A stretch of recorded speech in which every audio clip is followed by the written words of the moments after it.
Oshi Moshi Mas. Hello, everyone, and welcome to episode 9 of the Oshi Moshi Idol podcast. I am your host, weeabookstore.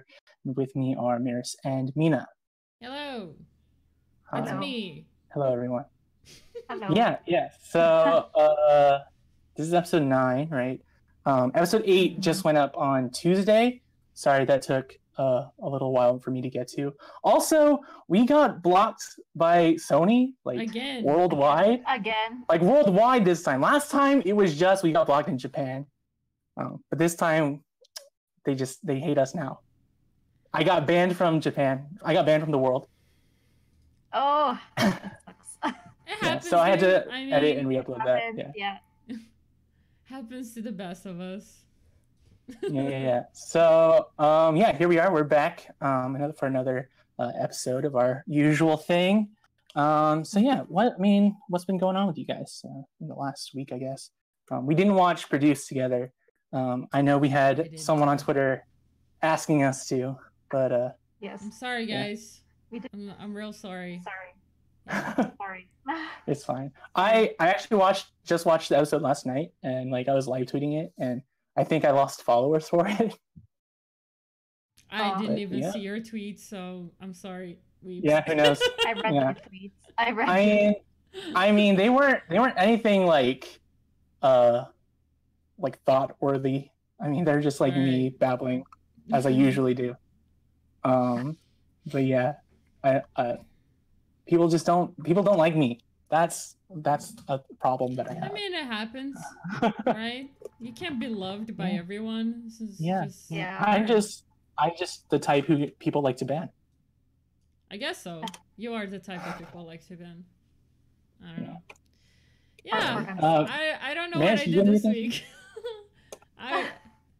Oh, yeah. So this weekend was Pride here. Oh, in yeah, Vancouver. In Canada. It was really fun. I was there waving my flag and hanging out with people and drinking, and it was fun. And I got a suntan because of that, because it's ridiculously warm here in Vancouver. What about your sun allergies? Yeah, it was bad, dude. I was my arms were on fire the other day, the next day. It was bad. Oh no. But I learned how to use sunscreen this time, so it kind of helped. Yeah. You learned how to use sunscreen. I did not know how to do this. Other than that, it's been a pretty crappy week. I hate it. This week has been the worst. Yeah. I don't want to talk about it, but I guess we will, so. I mean, you don't have to say anything if you don't want to. I'll let you guys say while I just cry in a corner. Oh my no. Mina, did you do anything this week? This week? I had 2 exams this morning, so 2 exams this morning. Yeah. That's bad. I had one at 8, and then I had 15-minute break, and then I had one after. That's so early in the morning. Yeah. I feel sad for you. Okay. I finished though, so it's fine. Yeah, but this week are you done with the summer semester, or? Nope. 2 more. Nope. Next week. 2 more weeks. Okay. 2 more weeks. Okay. I got free oh great. I had a notepad with all my notes, and I lost it because my computer crashed. So watch me No. be part of this podcast without any notes. Yeah. I got free lunch today. That's fun. Free lunch. That was the only good thing that happened in my life. So, my team gave me a welcome to the team lunch. So we went to a fancy restaurant, and we just could order anything, right? But the thing is, I've been there for a long time. They're just really 2 late. months. Yeah, no, way more. I'm 5-6 months there. Yeah. So they're just late, and I'm not complaining. I just thought it was cool that they still think that I'm worthy to say hi, to welcome to the team, even though I've been there for quite a while. And yeah, it was great. That was the only good thing that happened to me this week. other than that, it was just bad shit, man. It's just bad, guys. That's life, right? Yeah, guess so. Yeah. Someone asking in the chat if we've watched the latest teaser. I'm assuming that's for Produce. I have. And we'll talk about that later. I have not, but Mary's I just can behind give and all great these opinions about it anyways. I saw clips. I only saw like 2 seconds of it, so no, I haven't seen it. What did I do this week? I saw 2 movies this week. Ooh. What movie? I saw Christopher Robin. And I saw 8th Grade. And 8th Grade is actually a really good movie. I watched Mission Impossible. Mainstream Marys. Yeah, so 8th Grade is an A24 movie, so they're kind of like in or whatever. But if you guys know Bo Burnham, it's written and directed by him. No, you don't. Okay, that's fine. But yeah, I saw Christopher Robin too, which is it's Winnie the Pooh, but Christopher Robin grows up, and he's an adult and stuff. Yeah, I mean, I could give reviews about the movies, but I don't think anyone cares about that. I don't think people. So yeah, that's about all I did, which means we can move on to idol stuff, right? The stuff that people actually care about. Yeah. The most important thing in the world, idols. Yep. Idols. It is the most important thing in the world. I don't know what you're talking about. Yeah. So we have some pretty big news in Keyaki, so we're gonna push that to the end. Everyone watching probably knows or has some idea of what we're gonna be talking about. But yeah. So we're gonna start off with 48 stuff, and then just kind of work our way to the Keyaki things. In 48 news, I have a few things. So Sentimental Train, which is the 53rd single, which is the one we had So Thank You for. It's been announced that they're going to go ahead and release without Jurina. So they're going to be releasing the song and the album and the music video without Jurina. Without her. And they say there's a possibility that when Jurina comes back, that there's a possibility that they're going to re-record stuff, the music video and maybe the song, and then anyone who's previously bought the album will then have some means to be able to retrieve the new version. At least that's the information we're getting at this point. Yeah. That's sad. I mean, we just had Thanksgiving concert without Jurina as well, which is kind of a big deal. And I mean, there's videos floating around on Thanksgiving, but I haven't watched any of them yet. But I'm interested to see just like what they do without Jurina there, just because she's the #1, the So Sankyo winner. And just so it's kind of unprecedented that she wouldn't be in this single. She's not even part of like the song, like at all. No, she's not gonna pull. Like she hasn't recorded her parts. Oh, okay. Her parts aren't recorded. I thought they were gonna pull a hirate where like, you're center, but not really, because you're not around for an entire promotion. And I mean, they could do that. But I feel like AKS could delay, right? Nothing's really pushing them to release now or soon, right? Yeah. The thing is, we don't know how long Jurina is gonna be. Yeah, so that's true. I think they're just gonna follow their schedule and just put it out there. Yeah, that is true.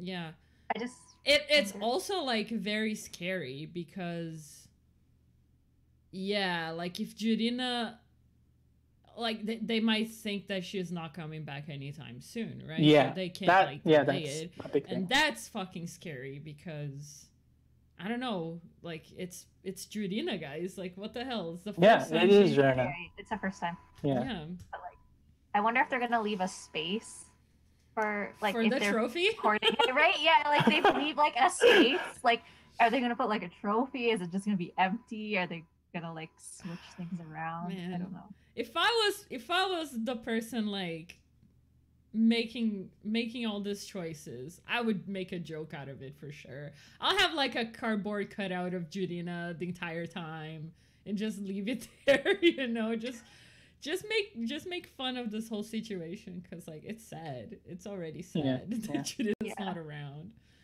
I mean, but I hope that even without Jurina, like, I don't know.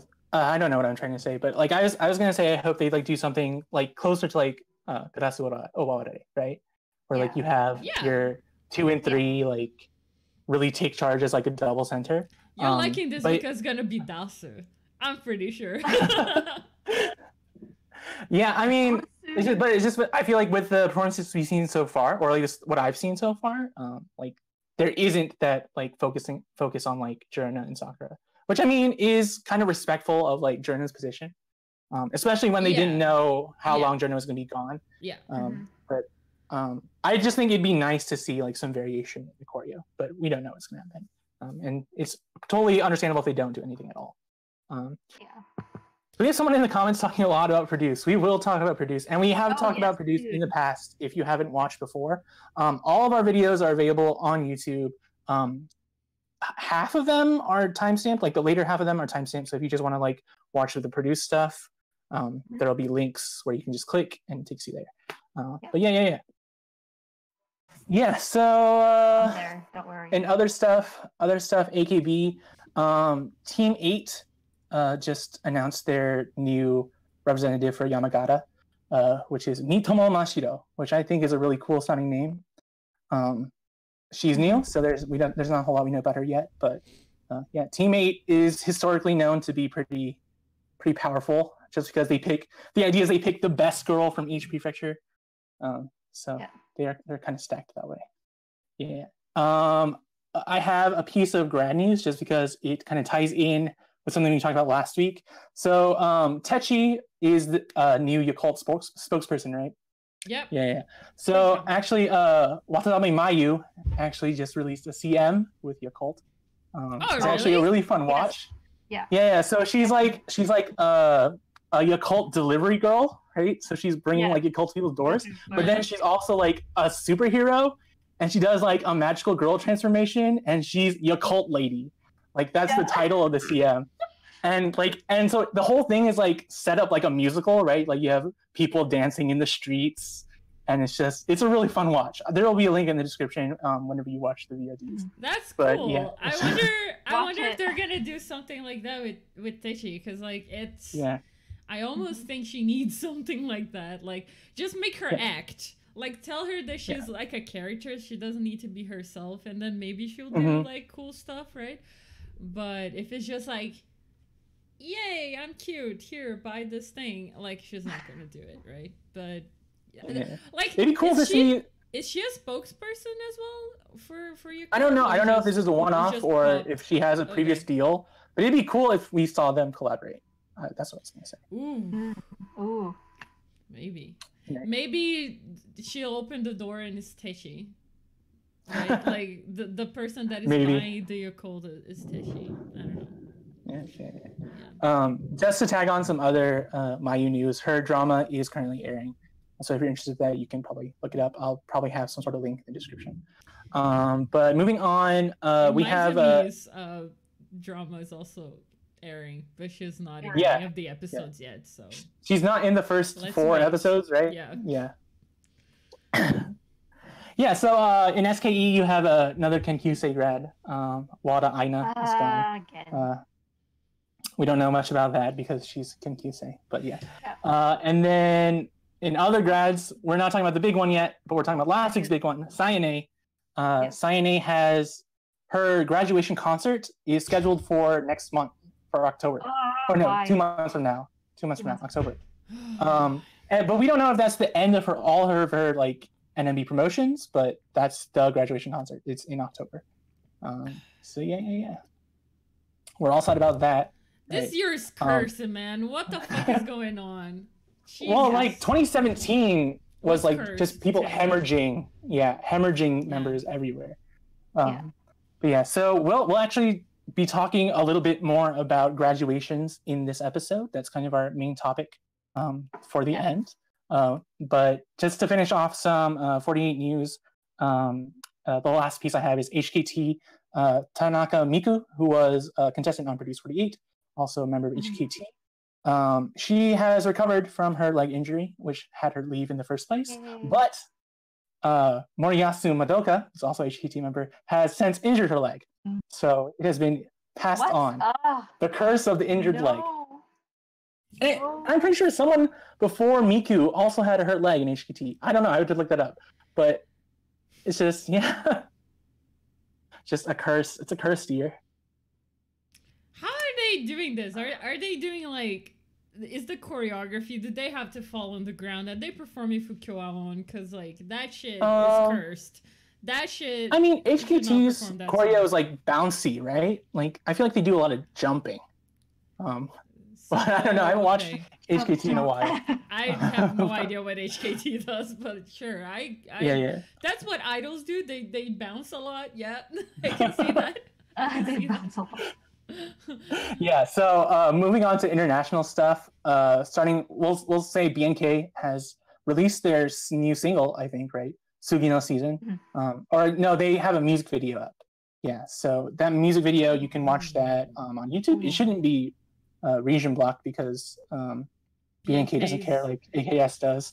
They're much more open. They won't block you worldwide.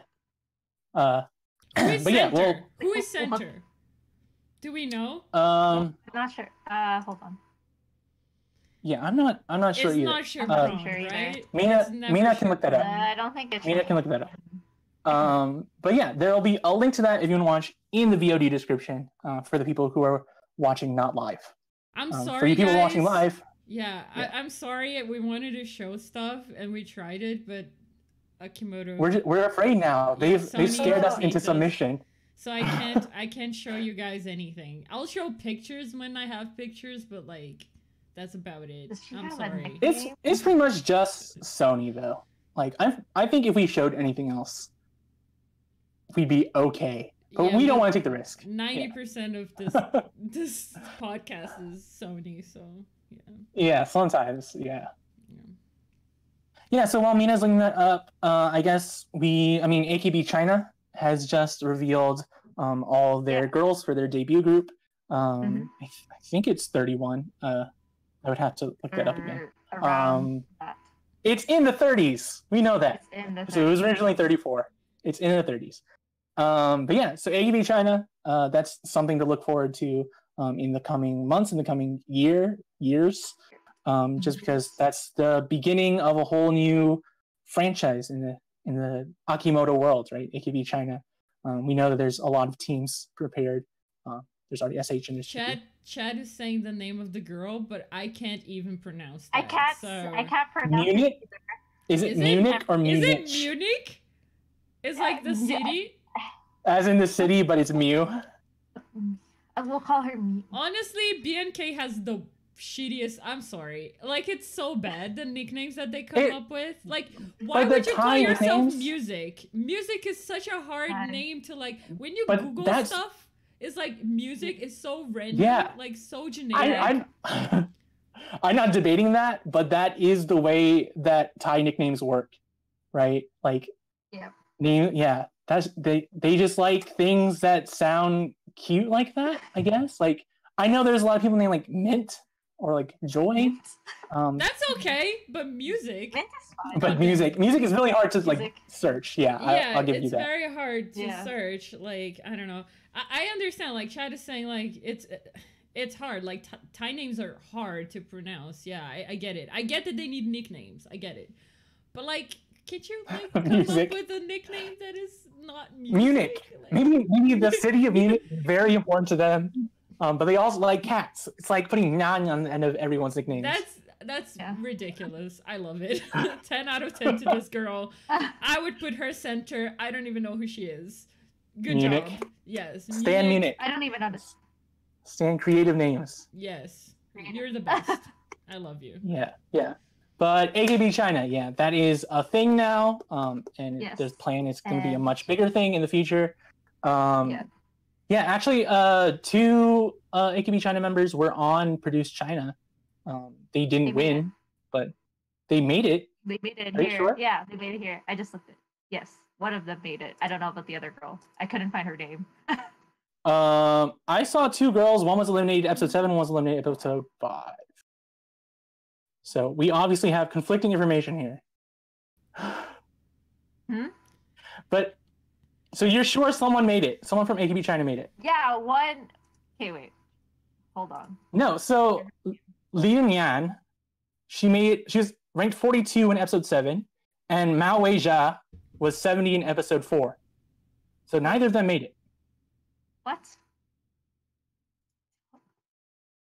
Neither of them made it. Guys, I'm looking at the official like pictures, and I'm looking at their Chinese character names.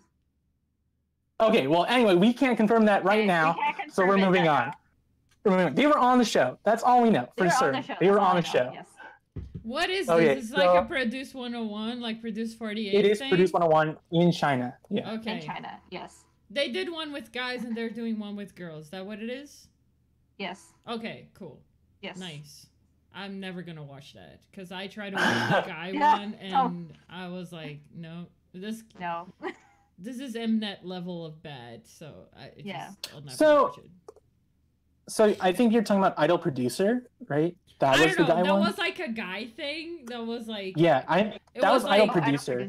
EXO, like Lei from EXO was there. Yeah, that's Idol Producer. I don't know. 101 China, I heard was kind of less Mnet-y, but I have no way to confirm that. All right. But yeah. So that's all of our 48 news. We can just like go straight into like Produce stuff now, right? Yeah. So Produce episode 8 was last week.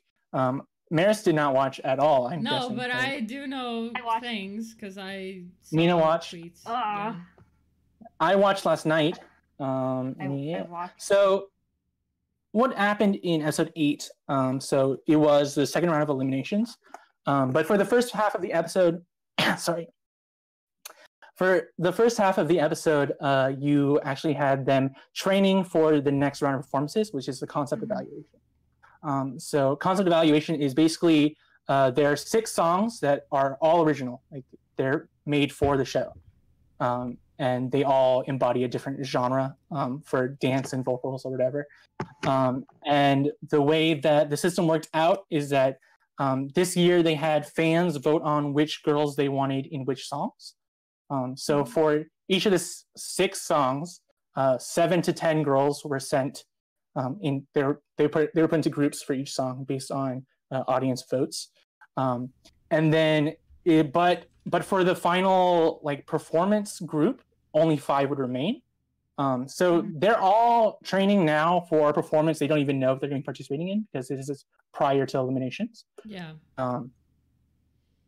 So that's how the thing starts, right? And then you get to the eliminations, and you lose a lot of people. You lose most of the Japanese members. All the good Japanese members are gone. So there's 9 left, 9 or 10. So they now comprise 1/3 of the total number of trainees, which is bad. But I don't say it's terrible. Like all my favorites are gone, but. At least we still have a decent percentage of Japanese girls. Yeah. I think like the Japanese members that stay there have a big chance to like actually be part of the group, right? Because they're like the top tier girls. Like there's I don't see this thing not having like Sakura, Nako. They're gonna be there, right? Maybe Hitomi makes it. I hope Meow makes it. It would be awesome to have Meow. Yeah. So It's so the Japanese members we have remaining. Chibaeri, man. I just wanted Chibaeri to make it. She was what, 33? She was 3 away from making. 3 away for making. Yeah. I thought she was gonna be like that other girl that. Sohye. Yeah, I thought she was gonna be that girl from this. The season. underdog. The underdog, yeah. Yeah. That's kind of been like given, like passed on to a Korean member, Hyewon, who was on Chibaeri's team, as sort of like the underdog riser. But yeah, so the remaining Japanese members are Nako, Sakura, Hitomi, Miru, Juri, Shitamiyu, Monase Sae, who was saved by audience votes for the live. And then you have Meow, Gotomoe, and you have Takeuchi Miyu who was 30th. She was barely saved there. Barely. Yeah, and so I mean, the top 12, there was a lot of upset, I guess, right? You had a lot of people drop out of 12, and a lot of people come back into 12, and a lot of people were really surprised, and kind of, I think a lot of people were kind of angry. I don't know.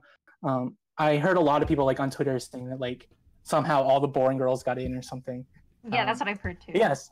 Yeah, so I mean, the top 12 was Jang Won-young, Yabuki Nako, Kang Hye-won, An Yujin, Kwon Eun-bi, Kim Min-ju, Miyawaki Sakura, Lee Ka-eun, Han Cho-won, Jo Yuri, Ho Yoon-jin, and Hoda Hitomi.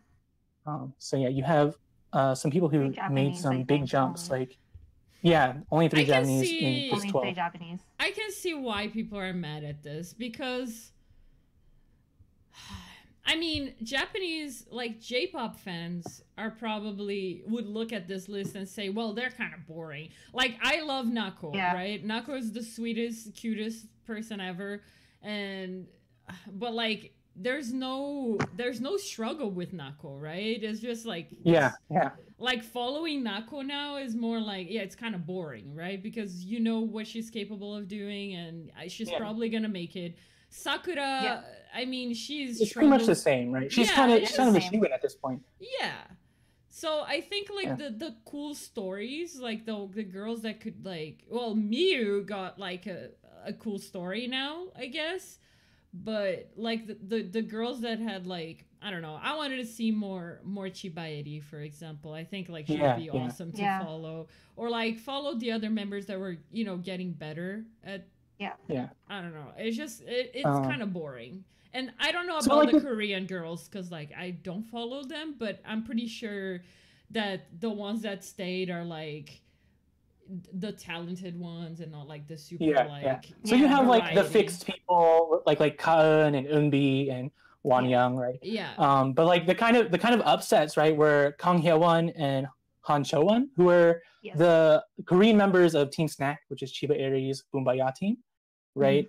So I mean, ever since that Boombayah performance, like they've just been like hella boosted, right?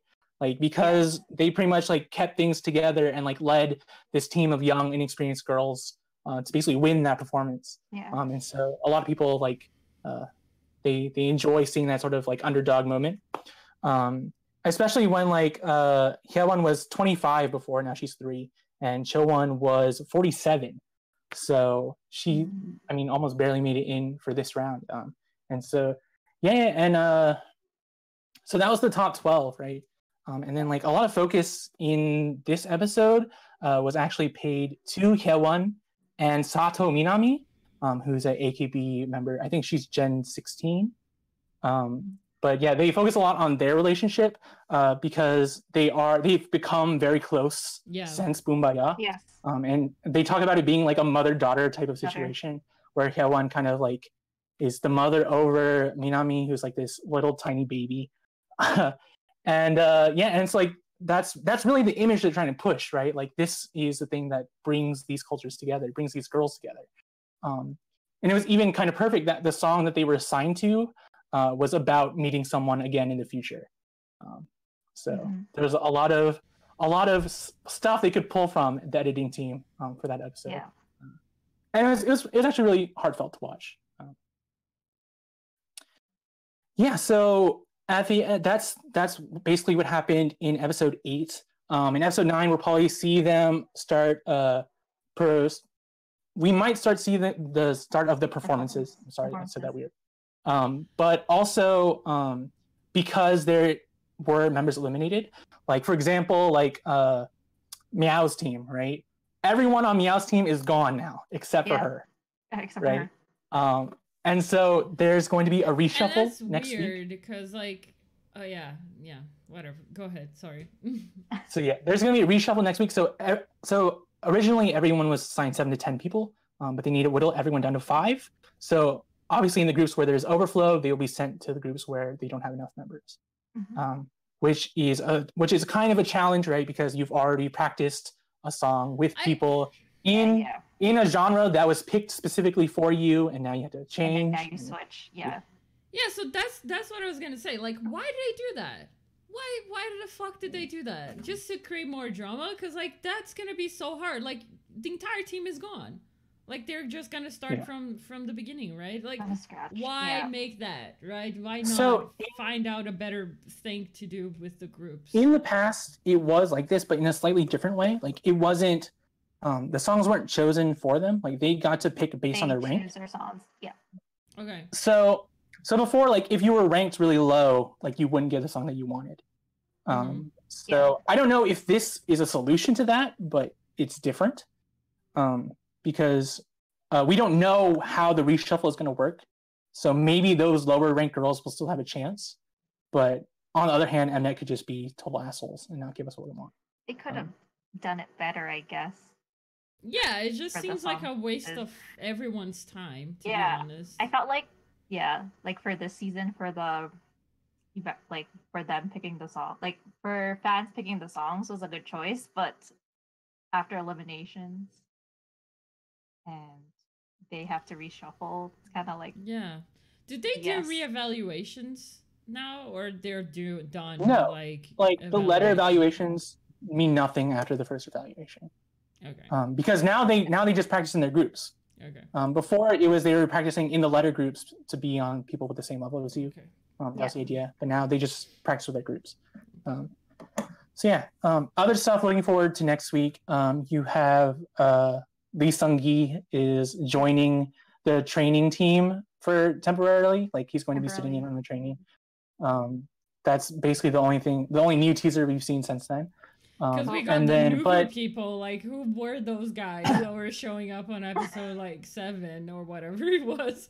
We're like, who are these trainers? I don't even know who these guys are. That was weird. So I don't know if anyone in the chat can answer us, but when we were watching episode 7, I think together, when it was the team with Sakura, right, for Blackpink, right? When they were doing their training, like in their like pre-show montage, it wasn't with our celebrity trainers. It was just with a panel of people we don't know, and that was so weird because they were the only team that had to deal with that. So I don't know. Well, that we know. I'll ask around. That we know of, yeah. Yeah. But I mean, all the other teams, at least on camera, we got to see them interact with the trainers. But yeah, it was weird. But now we have Lee Sung-gi joining to scope out how the training works, I guess. But another, so Fozzie's saying it's a production team. But it was weird that they didn't have screen time with the celebrity trainers. That's what we're trying to point out. Yeah, there was a lot of like, where the hell is Cheetah? Cheetah, I don't know what she's doing there. Like, she never shows up in any of the episodes. But they're pretty. But the Blackpink team in the last performances, we did not see them face to face with the trainers before the dress rehearsal. We did not see that. And that was weird to us. So that's what we're pointing out. Yes. But in other PD stuff, just a few days ago, Mnet actually released midweek ranks, which shows a lot of shuffle from the shuffle we already saw from the last episode, right? So Sakura is again up to number 1, right? From hold on, I have it here. Sakura went up 6 places to number 1. To number 1. And then so the 12 that we had, we don't so this is the midweek, right? So we don't know. But I want you guys to tell me why, because I do not understand. So I don't understand why Sakura's number 1. So I mean, we I can't tell you that. Like I respect Sakura. I think she should be on the debut team just because she represents so much about 48, right? 100%. But I don't know why she's number 1. I don't know why she's number 1. That's Maris wants to know what makes Sakura so great, and we can't answer that question. Yeah, gotta ask Koreans, guys. Does she have like the Teixeira aura? Is that what it is? I mean, it could be something that that's not translating through the screen, right? All right. Be an aura.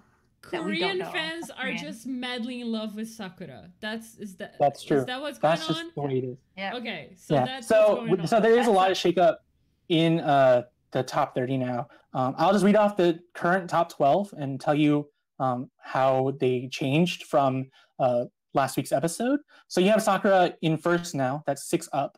You have Hyewon in second. That's 1 up. I kind of like that a lot, just because I think if we have Hyewon is the underdog at this point. I think. Yes. She's like Chowon is up there too, but like Hyewon is I think less skilled than Chowon. So she has a little bit more to work for. And then she also has that really nice narrative about wanting to meet Sato Minami again, right? So think about if she debuts, she's technically a 48 member. There's hope for interaction in the future. And so yeah. So thank you. Yes. Maybe. Hopefully. Oh, Hopefully. a mix. 3, you have Meow. Meow up Yay. 24 spots. What the number fuck, 3. dude? Like this. No. This is insane. I am so happy though, cause like Meow deserves it, man. Like Meow deserves it just for the amount of time she's been working on 48 already. Like she's like the Jurina kind of like senpai, you know, like she should be. And the fact that she like speaks Korean, like just show more Meow, and I think she's gonna make it. Like I would put Meow there. Yeah. In 4, you have Takeuchi Miyu up 26 from barely being saved in the last episode. I was so happy. Yeah, Miyu's our vocal queen. That's why Yes. people stan. Yeah, and you then didn't so in say 5, about, like she barely made it. Like we didn't She talk about barely. that. Yeah. she barely made it. Barely made it. Barely. She was 30. Yeah, 30 of 30. She was... She was. That gave me a heart attack. In 5, you have Ikaun. That's not a total surprise, but she's 3 up. You have Shitao Miyu in 6, which is great for her just because she's a team 8. She's not really that well known. This was a great opportunity for her, and she's really like taking advantage of that. Okay, she's the sexy have- one. So. Yabuki Nako in 7, 5 down from 2. No. I broke guys. everything. I just dropped everything here. If this is not happening, I'm not okay with this show. Cancel it. I want my money back. We're Yeah. betting. And then so in 8, you have Jang Won-young, who was number 1 in the last episode. And then she dropped. Yes, she dropped 7 to 8. She's at 8 now. I really like Won-young. I think she's really young and she has potential to grow. Not physically, because she's actually really tall. But yeah, she's cute. I like her. And I mean, I didn't hate the fact that she was number 1. But I also wouldn't have hated the fact if Naka was number 1. You guys. Yeah. Don't hurt me. It sounded weird she was center. I don't know. Yeah, so 9, you have Hitomi, who's 3 up from 12. Yay. So she kind of barely made it into the 12 last week, but she's up but now. She's up. And then you have Lee Chae-yeon at 10. She was 17 before, so she's entering the 12. You have Eunbi at 11 from 5. So she went 6 down. Eunbi was kind of always in the top, right? In the last episode, they actually said that Eunbi had the most votes in the teen category and the most votes in the females category. Oh. So yeah, I like Eunbi a lot. I think she has like the real like older sister vibe, like the senpai type of vibe. Like from the beginning, she was always kind of like the Woolim girls leader. Sure, Eunbi's the Maris. Yeah. The Maris of the Korean trainees. Yeah, so you have Eunbi at 11 now, so that's kind of close to the end. And then you have Kim Chae-won at 3. 3 up from where she was before. So she's at 12 from 15. So we have what? Yeah. How many? Actually, there are quite So it's actually 6 and 6. It's 1-to-1 ratio. Okay. Yeah, it's even. So this is why people are really happy about this rank as opposed to last week's. Just Just the 'cause biggest girls. We're actually seeing this 1-to-1 balance, right? That everyone it's really the ideal, right? That's the ideal of what we want, or what the collective wants, I guess. I want one more Japanese member. You want 7 Japanese? Yeah. Just make it one more. You know. Yeah. So we won't know just what that means yet, just because the next elimination isn't until after all of this concept evaluation stuff. So maybe 2 to 3 weeks from now, a lot can change, right? Yeah. So someone's in here in the comments that there was a change in the voting system. I think originally they were voting for 1 member each, but now everyone is allowed 2 votes. Oh. So maybe to a lot of Koreans, that means I'm voting for 1 Korean, I'm voting for 1 Japanese, and that's the way the balance works out. But yeah, so I mean, there was a change in the voting system, and maybe this is a reflection of that, and maybe this trend will continue into the future, but we won't really know until it happens. That would be cool. Yeah, that would be cool if we got 6 and 6. I'm not gonna be mad about it, even though 7 or 6. 7. 7 maybe 8. Yeah, so is there anything you guys want to add to that end here before we move on to like 46 news? I don't know. Like, I think like my biggest surprise was just Sakura being first again, but I understand why. Like, even chat was saying like she's like the face of Nikoya, so she is the face of Nikoya. Yeah, but I mean, the people who centered Pick Me in the first 2 seasons, right? They finished 3rd. Like in both seasons, I think. 3rd forever. Yeah, maybe Sakura would be 3rd. I'm okay with Sakura being 3rd. Totally. Yeah.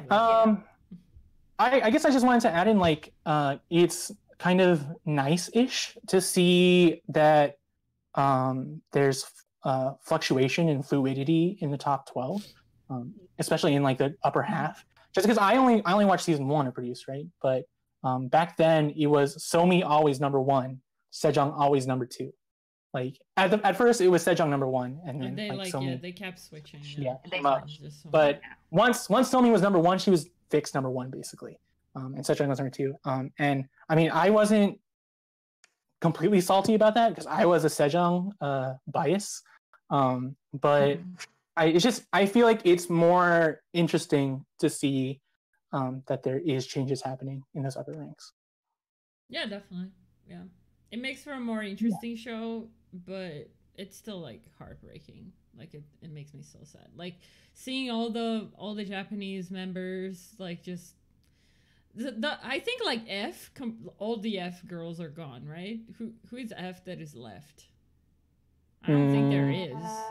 Because like all the like in just Japanese, because I think Japanese. Yeah, I think they were probably all gone, which is really sad because I think that's the most interesting team, right? The team that is like struggling to like do stuff. Like I was surprised with like Vivian, less performance, and I kind of wanted to see like how those members grow as the show goes on. That's why I think like I agree with some people saying that it's kind of boring because I know where Nako is going. I know what Sakura is gonna do. I know Miao is gonna do fine. I know Miyu is gonna do fine. But the randos were the cool ones, I guess, to see that storyline. But so no one who was F in reevaluation stayed, but Gotomoe was F in the first evaluation.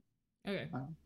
Yeah, but she moved up to C, so I don't know. Yeah, that doesn't count. Yeah, and Moya like just spiked too. Like she's high up there. So. Yeah, but I mean, she was also barely saved in this episode, right? Yeah. Where she was always like, she was 16, 8, 6, 6, and then this last week she was 28. Oh. So I feel like that's gonna change probably. Yeah. And in this mid vote she was 25. So. Oh. All right. Yep. So I think we can move on to 46 stuff. Yep. In Nogi, so they're doing a lot of singles promotions. They also are in their tour right now. Ashu, Saito Asuka, just had a SR the other day. I think she was up to like 80K in terms of views. Is that the biggest one? Was bigger than I don't know. But I think it's up there. In Kojichu last week, actually, it was kind of strange just because they had their like single campaign challenge thing that they do for every single, right? But usually when that happens, like you have like 4 or 5 girls go on a location shoot and they have a VTR and everyone's watching the studio, right? But no one was in studio this week. Like it was just Banana Man and the girls who went on the location shoot. So that was a little bit weird. I guess it's just everyone's busy with promotions and the tour and stuff. Yeah. But I think that was the first time they've done that, so I just thought it was odd. But at first, like the idea was that they weren't going to do anything like crazy, just because in Asuka's words, like they're running out of dangerous things to do in Japan, because they're at 21 now. And so they start off doing like fun stuff. Right, they like ride in like ATVs around and like they do mountain biking. But at the end of the episode, they take the girls to a canyoneering thing, which is basically like a natural like water slide adventure thing where like it's just you and you're in like this canyon and you're like going down the canyon and like there's waterfalls and there's cliffs and there's rocks. And so they're all kind of a little bit frightened about that. Asuka, especially because she's not a good swimmer, she says. Isn't Asuka's birthday today? Yes, it is today. Birthday, not in Asuka. Japan. Not in Japan, but it's. Oh yeah. It is still. It's still her birthday. Yeah. Happy birthday. It's her birthday. Asuka. Good job. Yeah. Being you, So, I guess. So the people who participated in the campaign were Asuka herself, and then you have Rentan and Umezawa, Minami, who are the third gens, who this is their first senmatsu. You had Suzuki Ayane join for the ATVs only, because I think she has a cold or something. So she didn't do like the dangerous stuff.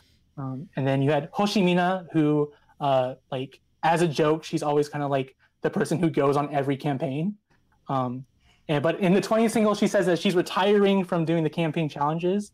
So this single, they didn't make her do the like dangerous canyon water slide stuff. So in other news, the 21st single, their first day sales were actually really good.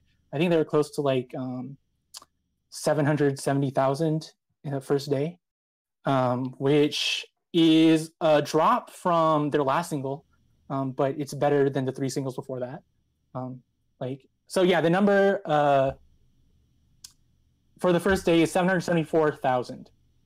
And then good, Synchronicity was 100,000 more than that, but that was Shiraishi Center. Yeah. So. Yeah, I imagine Shiraishi would. And it was also Ikoma grad single. Yeah. Oh, okay. Yeah, but the singles before that, like Influencer was 743, Nigemizu was 716, and Itsuka was 682. That was kind of a forgotten single. If you can say 682,000 sales in the first day is a forgotten single. But that was like their movie tie-in single. I had one more thing about Nogi Saga to say, but I think I'm going to save it to when we talk about sort of like disbandment stuff or like graduation stuff. Don't say disbandment. I'm gonna fucking punch you in the face. Well, so here I'm just gonna say here that so in recent events we're only having really graduations to talk about, right? But I wanted to use this episode to talk about graduations and disbandments and kind of like their effect on fans, right? Because they're big deals to people like us who are really into idols, right? And so I was hoping we would share some of our like personal experiences and things like that. But before we get to that, we'll cover the rest of Keyaki news. If Maris wants to ad-lib it because she lost her notes. I found part of my notes, so I'll just like wing it. I'm just gonna wing it, guys. So here we go.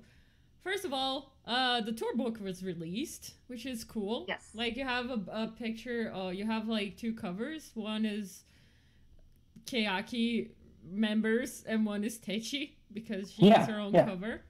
And there's like lots of cute pictures, and there is also like mini interviews there. I read a few. I of course like just remembered Techi's right now because I'm a Techiyoshi, but yeah, it's like very, very short. I don't know if there's more to it or it just like people didn't translate it yet, but yeah, I saw one. I saw like Suzumoto's little little. It's like a questionnaire. It's not really like a thing. Yeah. But talking about like scary stuff, like one thing that Techi said is that she accomplished so much that stuff that she wanted to do in the beginning of the year that she actually wants to like bungee and do stuff like that. So I just like want to see Hirate do that because like that. Well, I mean, that's fearless, such an idle thing to do, right? Go bungee jumping. Yeah, but like what I think is weird is because Hirate in the first episodes of Keyaki, they put them on she's afraid of roller coasters. And oh my god, that kid was like panicking. And she wasn't having a good time on the scary haunted house as well. But she wants to bungee now. But now she like wants to bungee jump, and she went in the scary house during her during Republic because it was on at Fujikyu. So it's a big park, amusement park in Japan. So they like a bunch of KM members just went together, and there's like some really cool stories about it. How Yone-san was just like fearless in the front while all the girls are like flocking her. Nothing scares her except germs. Yeah. So gaze. Yeah, like all of it. And Odanana was making her voices that she does all the time. So it's just fun stuff. But the tour book is out. Go pick it up if you're into books that has pictures on it, I guess. I don't know if I'm gonna buy it, but I did read a translation of like a survey they did about like if kanji was like a family. But the thing I remember most is that Watanabe Risa was down for father and mother. Yeah. And I was just like, hey, these are my parents, Watanabe Risa and Watanabe Risa. Yeah. The first dad was Odanana. Yeah. Oda. And I think the first mom was actually Risa. Right? Risa. Yeah, I think that's right. Yeah, and then like the pets were like Ozeki, I guess. I don't know. Koike. It was like Koike. I don't think Ozeki showed up. Or Pei-chan? Or Pei-chan was like Pei was probably like the younger sister or the older sister. Who would have Pei-chan as an older sister? Like, are you insane? Like she's I don't know. I mean, she might have been her younger sister. We'll have the actual list up in a link. Yeah. Tweet to the translation, we'll put that down there. Yeah. It's fun stuff. There's just like little tidbits, and I kind of like looking at that. Like, for example, Hirate just likes being called Hi-chan now. It's not Techi, it's not Te-chan, it's not Jurina, it's Hi-chan. Like she wants to be called Hi-chan. Hi-chan, yeah. She thinks it's cute. Yeah, she thinks it's cute now, yeah. They also asked them, like, what kind of, like, person they would fall in love with or something, and Hirate says the person I fall in love is the person I will love or something like that. Like she doesn't. So I was like, who's your like guy? ideal like type your of guy? ideal type of guy, and she's like the. And she's like the guy that I fall for. Yeah, the guy that I fall for. I was like, then you're like, well, actually, she didn't say guy. She said person. Which, good job, Teichi. I'm proud of you. I'm proud of you. I don't know what this means, but in my heart, it means good stuff. So, good job. But it likely doesn't mean anything. Likely doesn't mean anything, but I was happy about it. So let a girl dream, guys. Let her. Well, I don't want anything. I'm just happy that like younger generation is more open to whatever happens in the world. Yeah. So what else is going on? So it was a shitty week, and the shitty week started with I mean, do we want to go into that now? No, it's not that. Wait. Okay. It's shitty for me. It's shitty for me because they released the MV of Student Dance. Oh. And here's something: the MV of Student Dance is fucking amazing. I love every single second of that MV. It's probably like top. For me, it's like one of top like I don't know 3.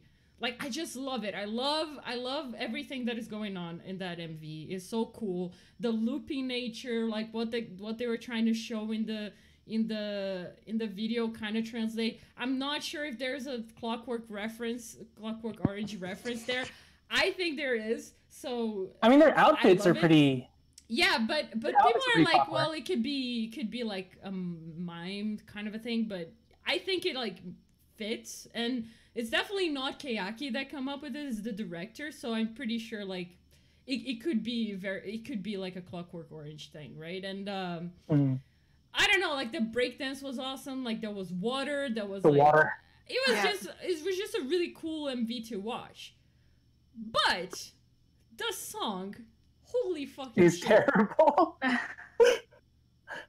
I watch it on mute, like really. Like I just can't listen. Even if I like ignore the parts that are in English because their pronunciation is you not don't like perfect. come on boy party time? Yeah. That's my favorite line in any AKB song. AKB Keyaki, right? Any Akimoto song, that's the best line. Come on boy party time. It's like I don't even listen to the lyrics when I watch the MV because I was so pissed that they made Keyaki sing that shit show of a lyric. It's so bad. It's so bad. Like Akimoto was like, fuck this shit. I'm just gonna give them the worst lyrics I possibly give Keyaki. I'm pretty sure someone just presents him something and he writes his name on it. And I was so hyped because like I had bad vibes about this song. Like when I saw like the list, I was like, student dance sounds. I mean, like that often happens with me when I look at like the list of the names. Like for example, in Garaware, when I saw bathroom travel, I was like bathroom travel, yeah. Well, but Basutora, it's great. Like it makes sense as a unit, right? And I was like, Momori Kairoka sounds kind of weird, but Momori is actually awesome. Like I really like Momori. Yeah, it's a good song. So I always have like really high expectations for Keyaki's B-sides because like we got Hiraishin out of there, we got like Kimi ga Inai out of this, you know? We got like some of the best songs from Keyaki Zaka. And then they give us this shit.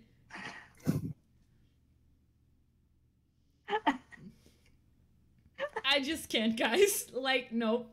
I just can't. Like, I'm not okay with this, really. And honestly, like, I'm Out, we listened to, like, a sound click of I'm Out, and it just sounds so much better. Why not give that song an MV? But no, they have to give it to Student Dance, and I hope we never see that song ever performed. Just give room to, like, other Keyaki songs that we want to see. Like, don't waste your time with that. Like, I kind of want to see what they're gonna come up with choreography wise, because they're not any of them blogged that way. But have any of them blogged their opinion about the songs?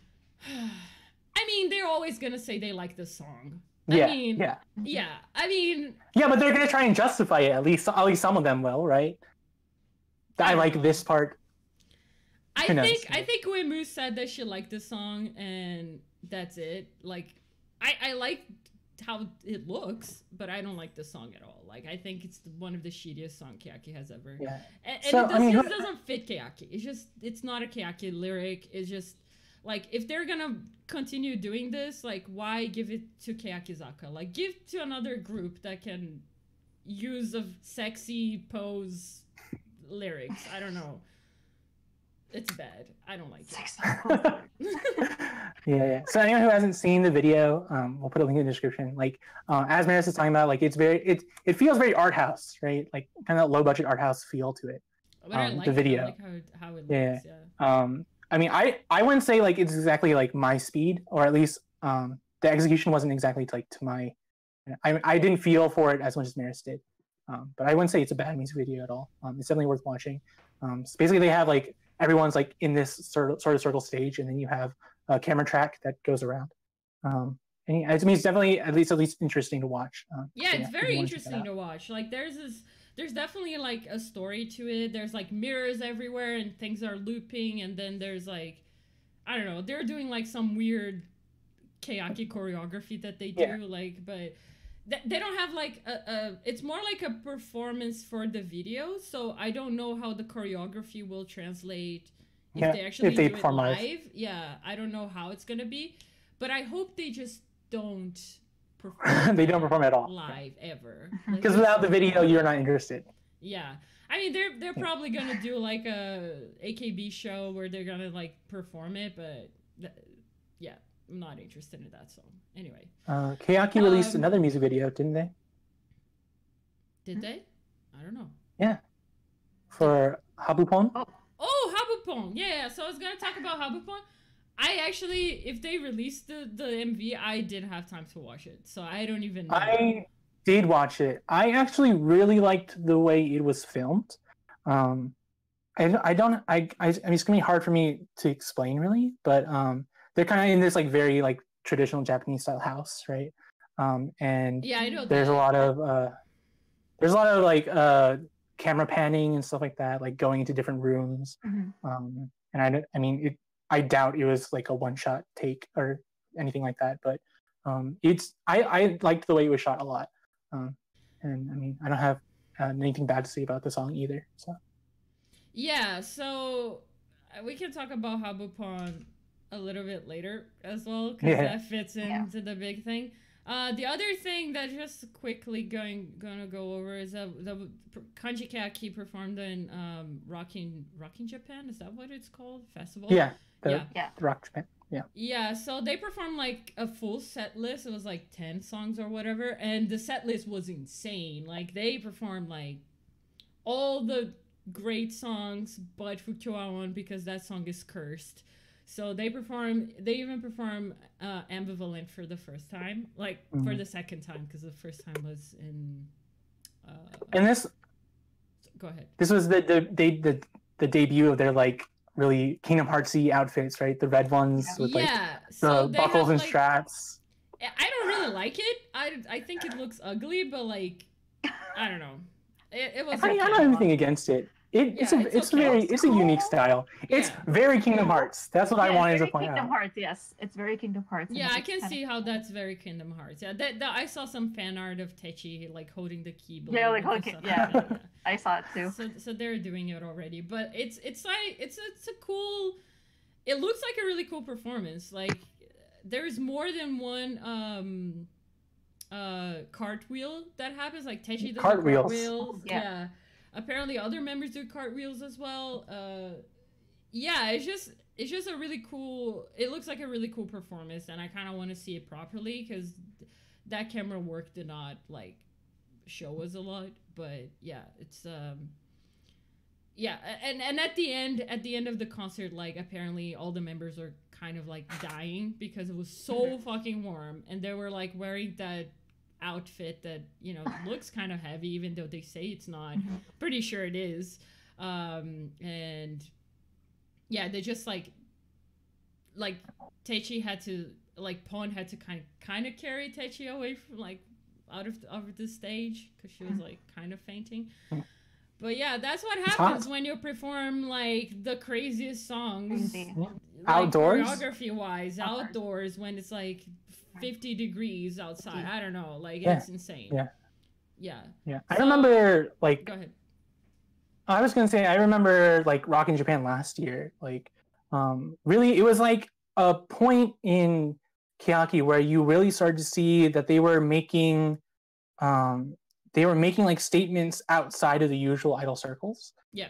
Like they were really starting to capture people in sort of the general audience as well as this like rock heavy or this rock centric audience, right? Yeah. I remember hearing a lot of reports about how like this isn't what they expected like idol music to be like. Oh. Yeah. Are you okay? Oh. We're good. Yeah, so Rockin' Japan was a really big performance for them as well. So we all know like how important it was for them, and it was actually like it gave them a lot of like hard, like they were all like super stressed about this performance, and they performed Fukuoka, so yeah, it was a tough one, but it's a super important concert, and the fact that Keyaki is there for the second time is awesome. Like it's really cool, and it really shows that Kanji has more of like a breadth of like they can go outside of the idol comfort zone like a lot. Like they can actually push it like forward, and I think it's mostly because of not having songs like Student Dance Akimoto, of having songs that actually mean things, that have like cool lyrics, and their performance is cool. Like it's not like the cutesy idol thing, that's what Keyaki is, and I just hope it keeps that way, right? So they can continue performing Rock in Japan, because that's awesome. And then, like, meanwhile, right, you have Hiragana at Tokyo Idol Fest. Yeah. Like, around the same time, right?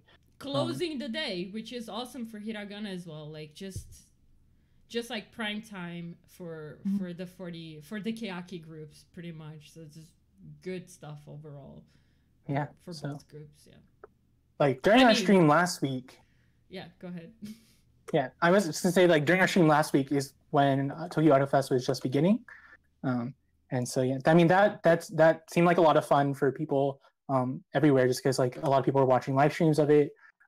It was all my like timeline was about on Twitter, just because I only follow on weeabookstore. I only follow idols and people who watch idols, so both were tweeting about the same thing, just because everyone was there. Everyone was there. So many acts. Yeah. Yeah. All right. So, big news of the week. Big news. The biggest news. The shittiest news that we could ever get for this podcast. So, Imaizumi Yuri has announced her graduation from Keyakizaka 46. She's gonna be the first member to leave Kanji Keyaki.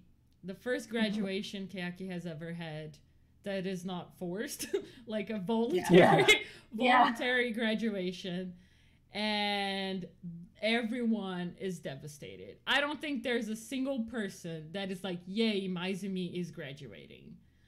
Oh my god. What the It's just like, oh my god, it's so sad. It's sad because of like several things. I was talking about this.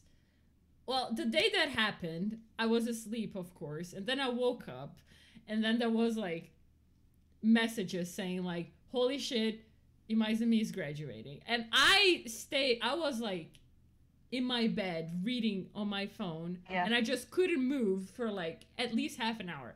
Because I was thinking, like, how crazy it is that we're gonna lose Imaizumi right now. Like, Imaizumi, the last few months of this year, like, she grew so much. Like, she took, like, Hirata wasn't around, she was like, I'm gonna be like center with Pon, and we're gonna push this group, and they just that's what she always wanted. Which it wasn't really what she wanted, because she actually wanted to be official center. She wants to be center. Yeah. But she got a taste.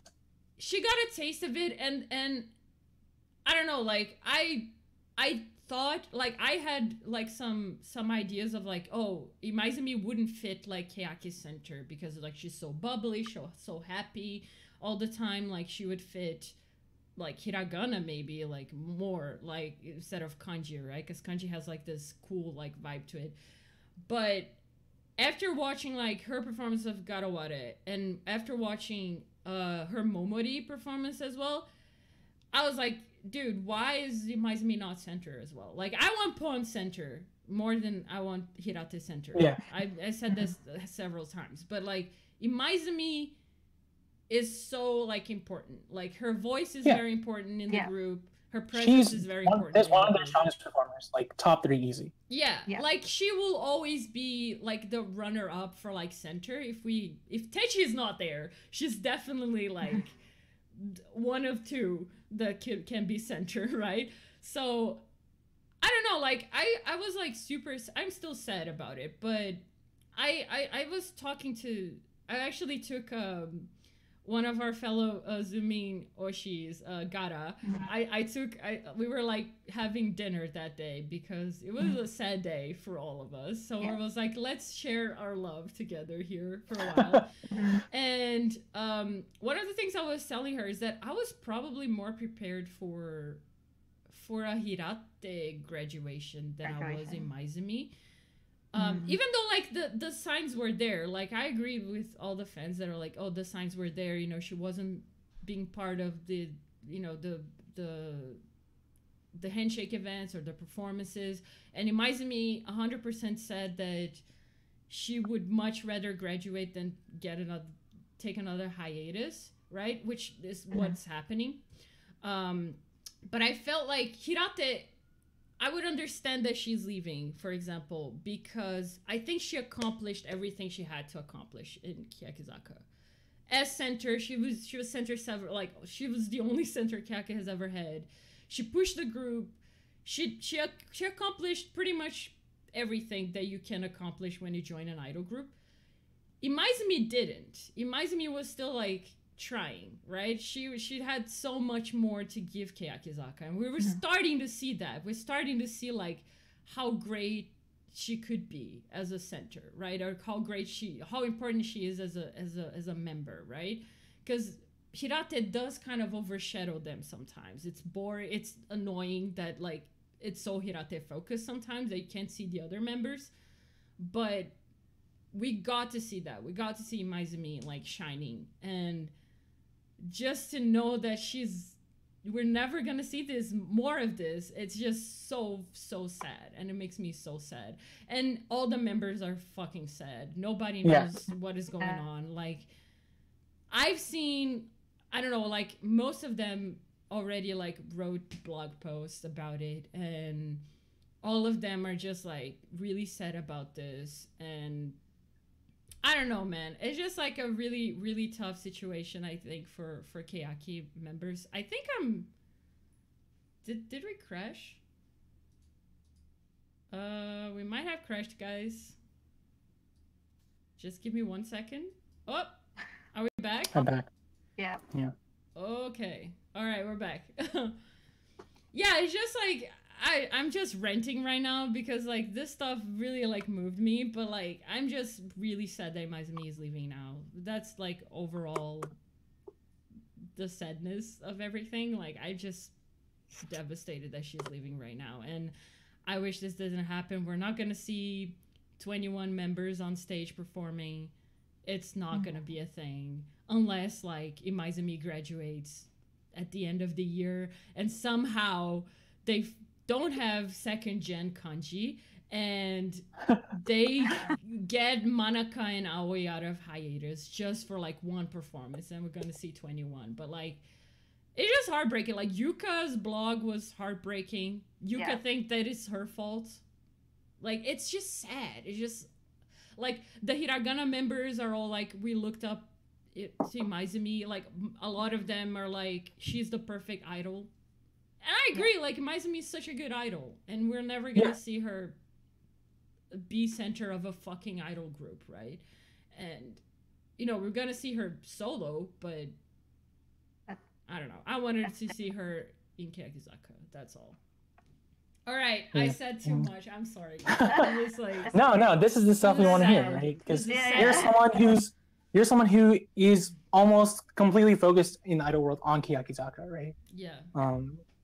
And so this is Keyakizaka's first graduation, their first real graduation. And so it is a big deal just because Keyakizaka is A, relatively new, and B, just like they rocketed unprecedentedly, right? They basically came from nowhere. Like they had sort of the brand, sort of the 46 name, but 46 brand. Yeah. But that only takes you so far, right? And Keyaki really sort of came into their own, sort of separate from Nogizaka, just because as sister groups, they don't really interact as much as like AKB does with their sister groups. And then you have Hiragana split, and so Keyakizaka is just this really interesting case study in the sort of larger idol picture, right? Yeah, I think especially kanji, right? Because I was talking about this as well. I think like Hiragana is not good. So there are good and bad things about like the way that kanji is set up right now, because they really focused on 21 members and they kept pushing 21 members, and that's what we have right now. And the fans are very much like 21, and they're all like very close, and that's like 21 minus 1 equals 0. Yeah, it's very Keyaki weird. is 21 strokes. It's very weird to see this happening in an idol group, I guess. Like it's not common in Japan, right? You get this stuff in like Korea that they're like super tight, right? But here we have like graduations, we have like senbatsus, like it's not supposed to be something that is like tight like that. But well, at least not in the like A-kit like umbrella of it all. But Kanji Keyaki got to be like 21 girls super close, like really care about each other, and they kept pushing. hiragana, they kind of fixed it a little bit, because like first gen hiragana is very close, and I guess second gen hiragana is very close as well, but there is already like a separation there. There's a senpai kohai relationship. There's a senpai kohai relationship. You get like your first gen members that are pushed, you got your second gen members that are pushed, you know.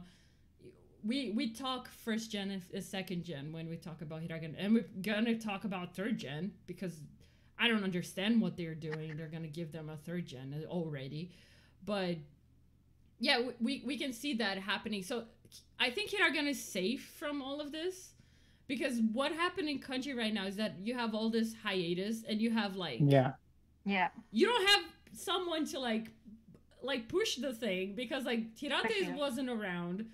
And then Manaka is not around, and it's very noticeable that those members are not there, and Imaizumi not being there was super noticeable as well. So like hiragana, they kind of fixed it a little bit, I guess. I think they're safe, but kanji, I don't know. I was hearing from someone about how the 21 or nothing like mentality hurts them more than anything. Just the idea that they can't rotate members out when someone is tired, right? And so everyone is kind of equally overworked. There's no under system. Which in sort of like showbiz, like with musical artists is not as big a thing, right? But like when you have casts, right, on like the size of like Nogizaka, Keyakizaka's team, right, of kanji, right? Like you have understudies. Like that's the whole point of unders. Is that when there's a situation, you have people who can fill the gaps. And so I mean, so as much as it's nice to see like all 21 members, we're really tight, we get along, right? Like there's also like that edge to it too, right? I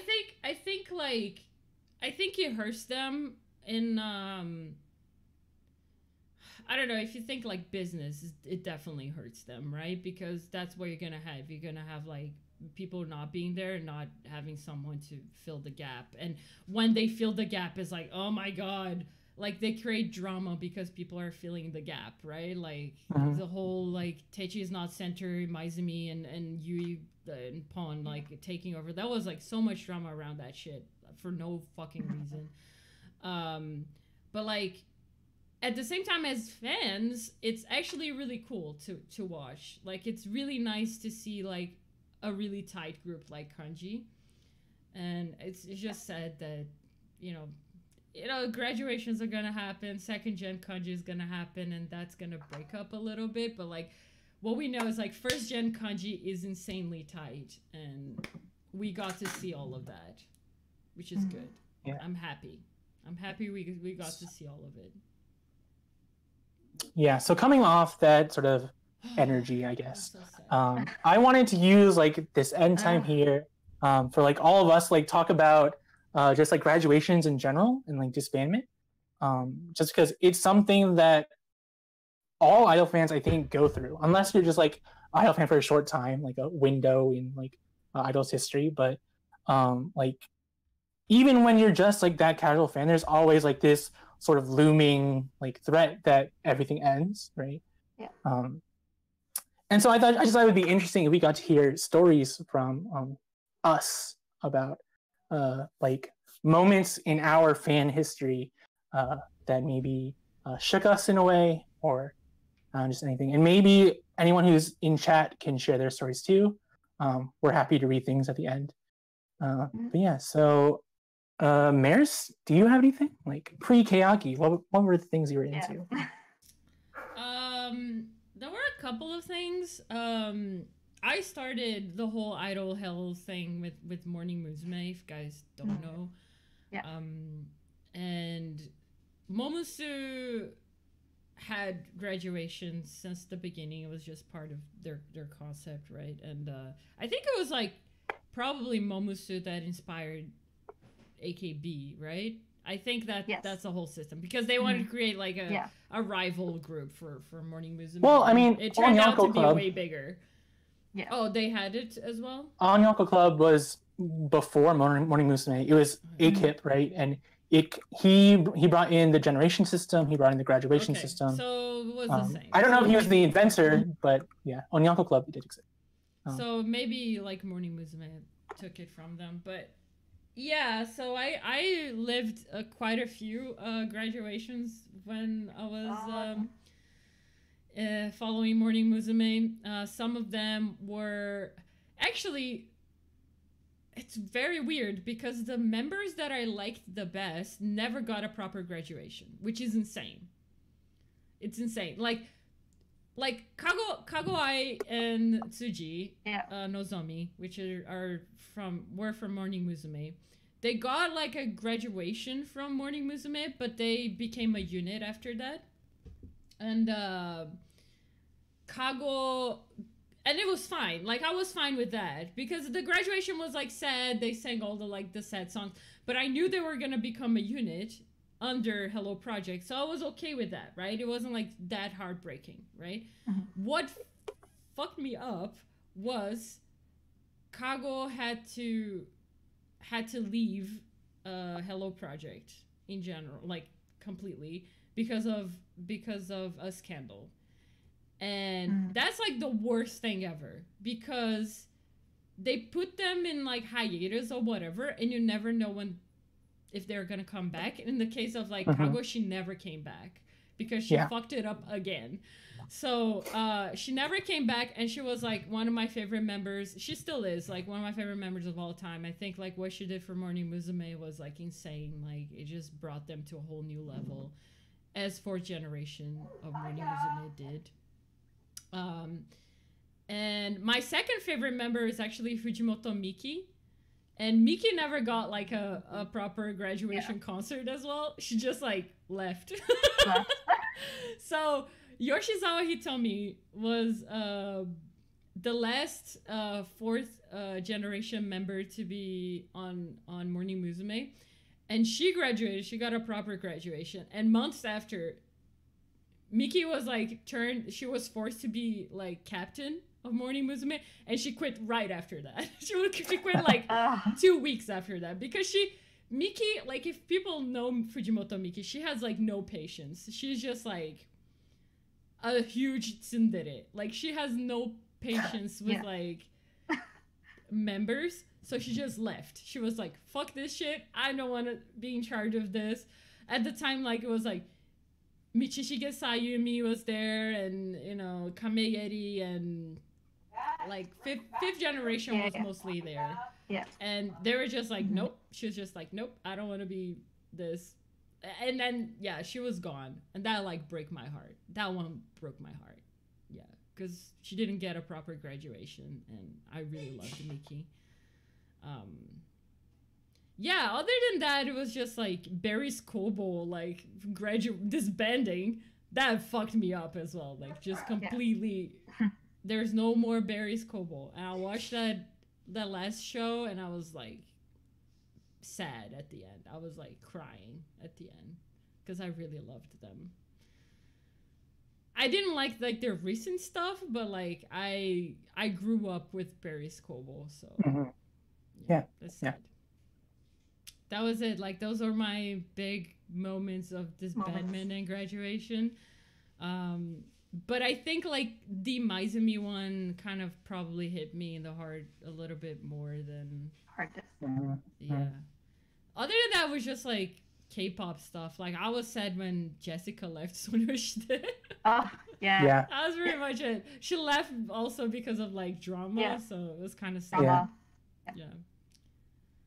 And I think FX is dead, but that didn't break my heart that much. FX, come on. SM, what are you doing? Yeah. I mean, Luna is gonna keep doing her thing, right? Crystal's traveling the world.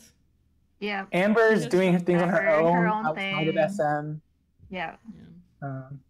Where the fuck's Victoria? She's in China? She's in China. Yeah, she's in China doing stuff.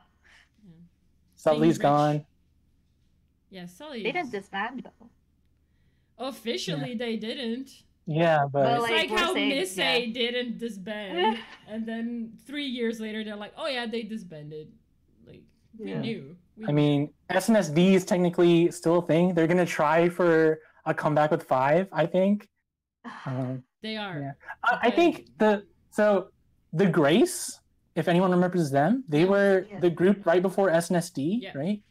I think they were technically counted as SM artists until last year. Oh, really? So I saw the Grace live, actually. I saw some of them live. But they just didn't do anything for years, right? They just faded into nothing. But I think only recently, like, they were taken off like SM's artist list. So yeah, sometimes I just have hoping that doesn't happen to FX. FX needs a goodbye. FX is going. FX is such a FX is like they treated so badly by SM. Like they didn't have a name for their fan club till like yesterday. They never got like a concert, and like NCT whatever bubblegum, I don't know what's the name of that NCT. Yeah, I don't know. Those guys probably got a concert, and there were there's like 7 NCT units. So. Yeah, there's like shit ton. Yeah, I don't care about NCT. Them. I'm just saying. NCT is Korea's AKB right now. They're gonna be Korea's Johnny's. I'm just like I don't talk about FX because FX makes me sad right nowadays as well, because they always put like really cool songs out. Like I always like how FX just like creates like, I don't know, they just have cool ass songs. Yeah, and it's different every time. Yeah. Different concept. Yeah. I mean, fuck SM. I mean, that's why I like J-pop, dude. No, I'm done. Yeah. I'm done. Mina, do you have anything for us? Any stories? Graduation wise? Yeah, My first graduation I went through was Matsui Rena's graduation, because I was really a hardcore SKE fan, and I Oshi'd Jurina and Rena the same level. So I remember discreetly I was in science class in grade, I think 11, and then I got a text message from a friend saying, Did you know Rena graduated? Because she announced it on a radio show that day, and I dropped my phone, and my friend's like, "Are you okay?" And I'm like, "I don't know." And I went to the bathroom and I cried. I legit cried in the bathroom, and someone heard me, and then they're like, "Are you okay?" I'm like, "Yeah." But, yeah, Oshima's graduating, man. And then people are like, I don't know what this girl's talking about. Yes. How long after she left Nogizaka and came back to SKE did she graduate? I think it was a year only. Because she was in 2 singles, I think. She was in 2 singles. She came in during, I think, Nanase's first, like, her first official, like, center. She came in, and then she was in another single, and then she left after. Okay. Yeah. That hit me hard. I didn't, after Rena's grad, I didn't come back to idling until it's hard, recently. Right?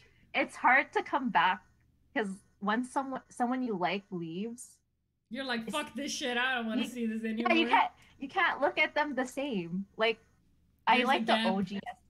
Yeah, I like the OG SKE fan, like SKE moments. I was always an OG SKE fan, but once all the members started leaving, and then when Rena left, I was like, I don't know what to do. But like Jurina was still there, but it just felt different. So I left.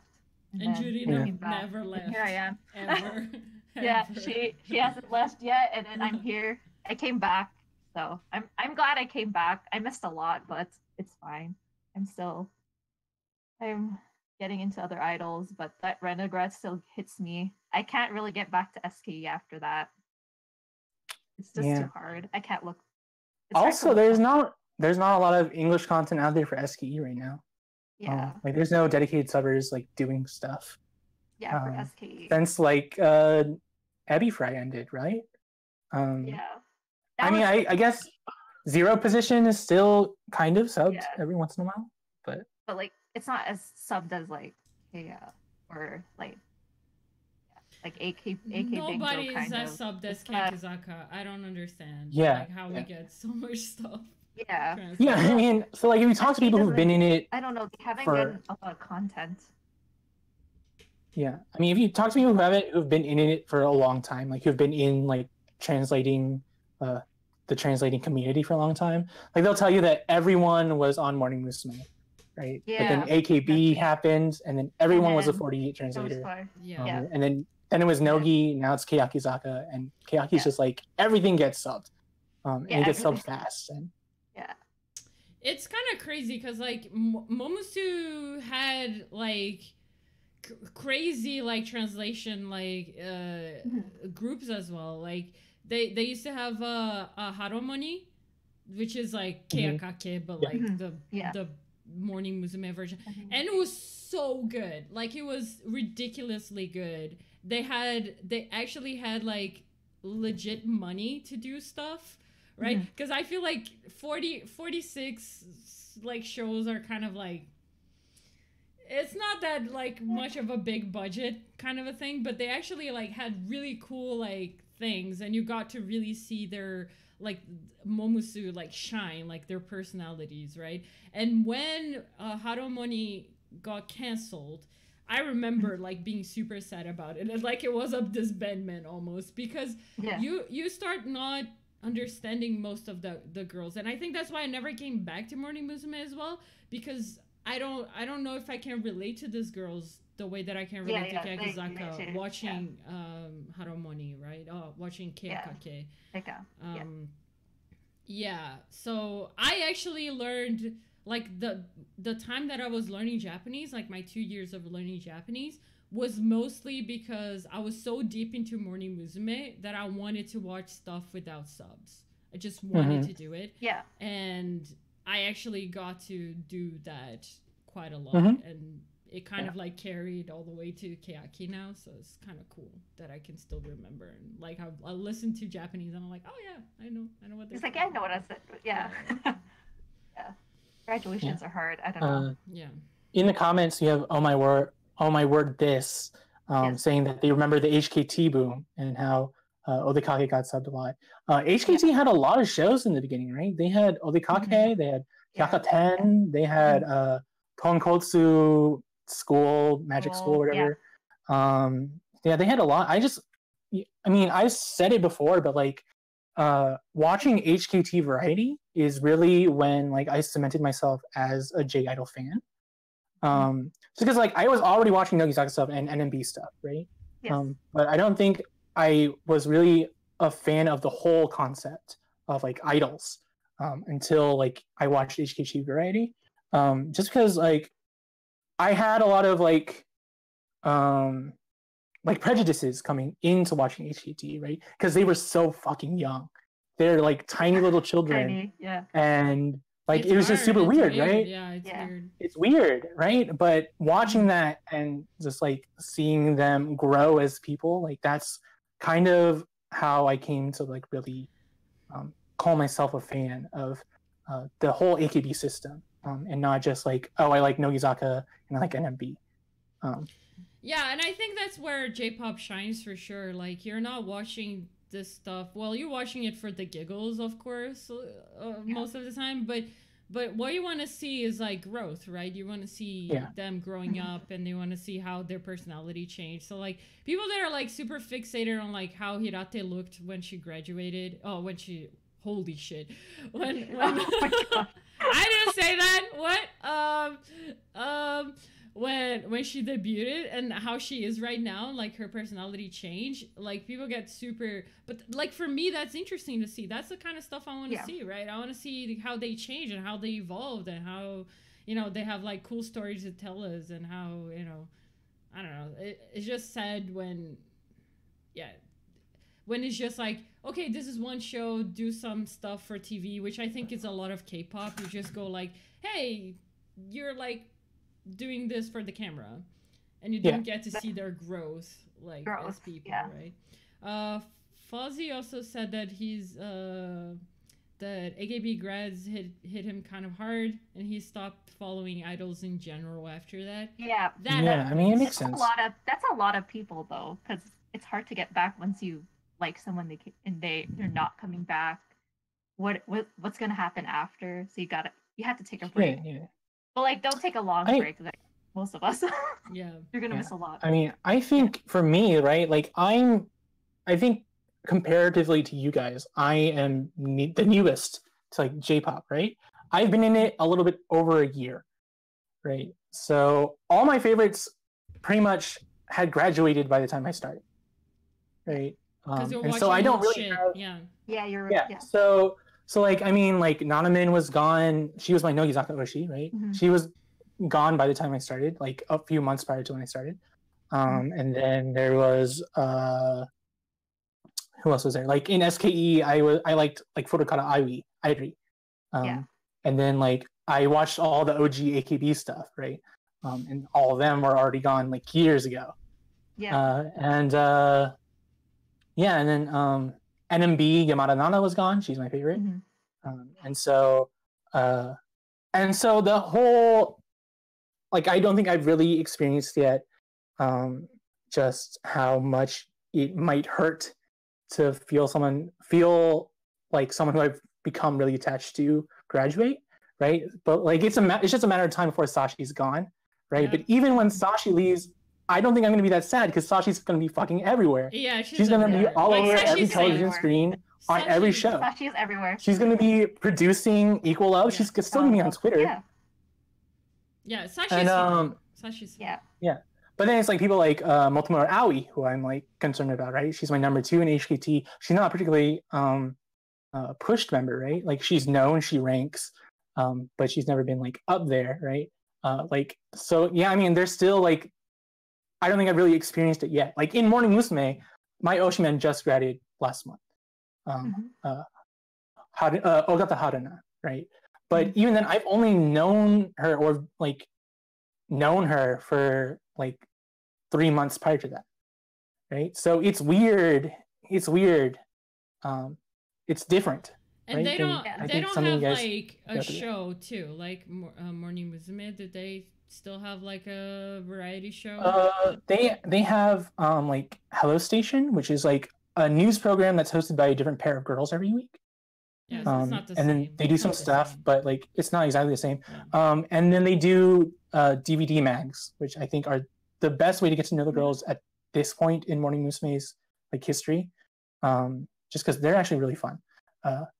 But and so I just want to make like a fucking Hello Project like playlist one day and just get like to show people like how great Morning Musume was. Like you guys have no idea how amazing they were in everything pretty much. So Oh My Word is this thing like AKB48 makes music. I thought they were just girls that had like a silly variety show, and that happens a lot. That happens all the time. I don't think that's that weird.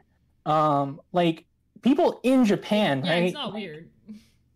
In Japan, like you Oshi a girl, right? It's very singular. Like the whole idea of Didi Daron Daisuki, right? It's a much bigger deal in Japan. Like they're not like us who just like, oh, we have multiple favorites or we like the whole group. Like they're more singular. I'm not going to say they're completely singular. Like they're still fans of groups, but yeah, it's very individual for them, right? And then also just like, I mean, even with me, like I don't listen to that much idol music, right? Even 46, like who I'm probably the most into at this point in the J Idol world. Like I mean, I can name all the Keyaki singles because there's only 7 of them. And I can name a lot of their B-sides just because it's easy to make that association with the single. But then Nogi, like they have 21. I'm sure I can name like a handful, but even if Nogi, if I consider Nogi my favorite group of like the AKIP groups, like I don't actually listen to that much of it to like know which songs are which songs. Like I can enjoy the music just fine. But it's more comes down more to the variety and It's the whole concept, the idea of idol that you're buying into, not exactly the music. I mean, even when it comes to like Sosenkyo, right? You're buying votes. You're not buying the CDs. The CDs just come with your vote. Votes. Yeah. So I don't know, like it's just not like graduation's always sad. This is also always a sad topic, and I just I don't know. I'm not ready to see Maizumi go, but I understand. Like I went on a fucking rant and like how I hate that she's leaving, but at the same time, if I was in her position, I would have done the same. Like if I had to like take another hiatus, and knowing that like my group kind of needs me, and I don't know when I'm gonna be able to come back. I know I'm like disappointing like fans that want to see me, even though fans are like, take your time, just stay there, whatever. Like there's the whole pressure that she probably has with herself, right? That's the whole thing. And it does seem like it's kind of a health issue, right? That's what she kind of hinted. And you know, if it's a health thing, I understand, right? I think if she has to leave, she has to leave, and fans will support her whenever they can and however they can. But it's just sad to see her leave right now, because I think she had so much more to give Keyakizaka, and so mean. Yeah. So I mean, like, why don't you do Habu Pon? Yeah. But I mean, there are situations where like people come back, like they're rare, right? But you have Joe Eriko in NMB who graduated, and then was like, "Hey guys, I'm back," and it happened on their variety show too. Like, "Hey, you're back? Yeah, I'm back." I don't think Maizumi will be back like that. Yeah, just I know. Because yeah, it's a different. But I can see like, I don't know, like Maizumi showing up in like a Kea concert in like a few years from now or whatever. You know, just I mean, like, Maida Atsuko showed up to AKB things after she graduated. Right? She like didn't she MC some Sosenkyos or something? Yeah, I think so. Yeah, so I mean, graduations, that's a part of the game, right? That's When you sign on to idols, you sign up for graduations. And I mean, but that's also like part of like the beauty of the system, right? Is that you're buying into a franchise, right? Maybe not a lot of Japanese people think that way if they're like very individualistic about who they like. But I mean, for us, like we're in it for the team, right? It's sports, right? Yeah. Players come and go, but the team is the team. And you're loyal to your team. And that's really that's the beauty of the Japanese system. Something that's not really a thing anywhere else. Like after school tried it, right, in Korea, didn't really work.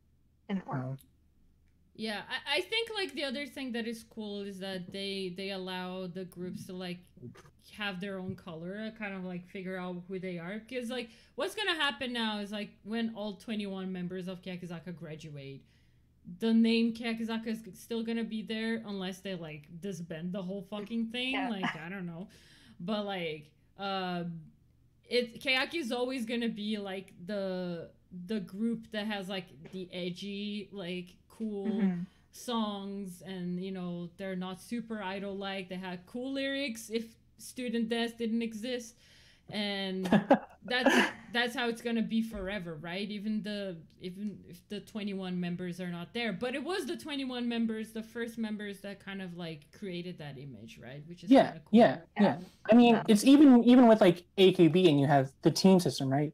Like it was always like the teams had an identity, right? Like Team A was the Aces team, or whatever that meant.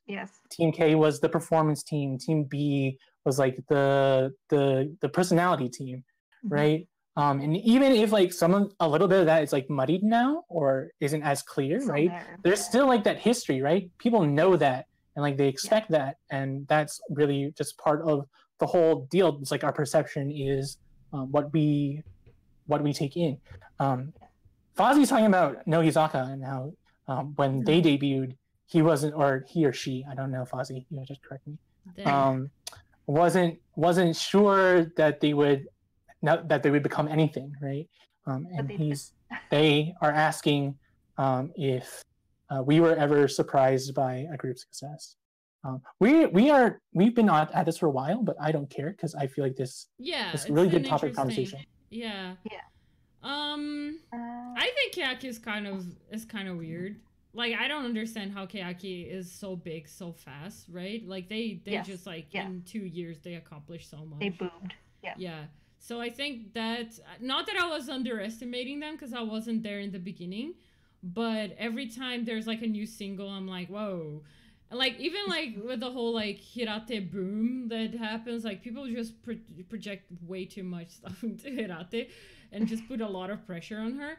But like I do get surprised of how much, like, I don't know, like Yakult saying spike because of Hirate, right? Yeah. Like, I don't understand how that happens, but it happens, right? Like, I don't understand. Like, yeah. I think Keyaki was a big one. The other one that I would say wasn't my favorite group, but Cute from Project from as Hello well. Project. Yes. Yeah. Cute. I always thought Berries would do way better because Berries, in my opinion, has the better songs and everything. Yep. But Cute is actually mostly because really of Airi. Is a really big name. Like, a lot of people still talk Kyoto. about Cute. So it's just I was underestimating them because I was a big Berries fan, but it turned out that they got like more mainstream they were a big deal. attention. They did really good though. They got more mainstream attention than Berries ever did. But Berries is really good. Berries is so good. So good. So good. Mina, did you have any that came to mind? Any thoughts? Of like groups that you didn't expect to be as big as they became. I'm guessing Nogi was kind of unexpected, but kind of not really, because I was in that time zone of when Nogi was just getting started, and Nogi wasn't really like looked up to, and a lot of fans liked them. But I liked them because I was like, oh, they're the underdogs, they're gonna do good. And then later they hit their peak, and then now they're doing really well.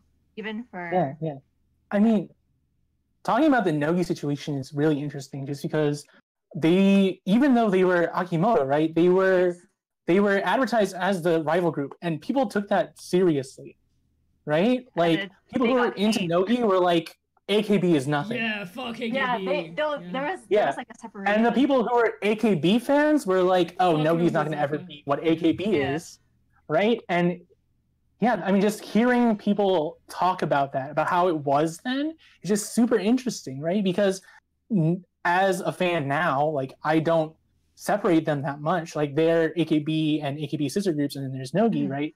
But I mean, I don't have a negative feeling towards the other. Okay, admittedly, I will say I did have AKB prejudice, right? I started Nogizaka, right? And I was really enjoying Nogizaka. All the AKB prejudice because I was Morning Musume. So we can't like 48. It's not okay. Yeah. It's the same within the groups too, I guess. Like, I think I underestimated AKB, probably. Like, probably. I mean, back then, I probably underestimated AKB because when AKB came out, I was like, I don't like these girls. Like, I don't like their songs. Whatever, they suck. Yeah, who 12 years ago would ever think that AKB would be selling 3 million copies? No one. Not even the people who Oshi'd AKB would have thought that they would be this big. Yeah. No. Yeah, I probably underestimated AKB, and here I am. Power of idols. Yeah. I mean, as someone who was Nogi first, I will say I had AKB prejudices. Like, I just felt like Nogi was the evolution, right? Like, that's what people were pushing on me, right? The fans and like management, right?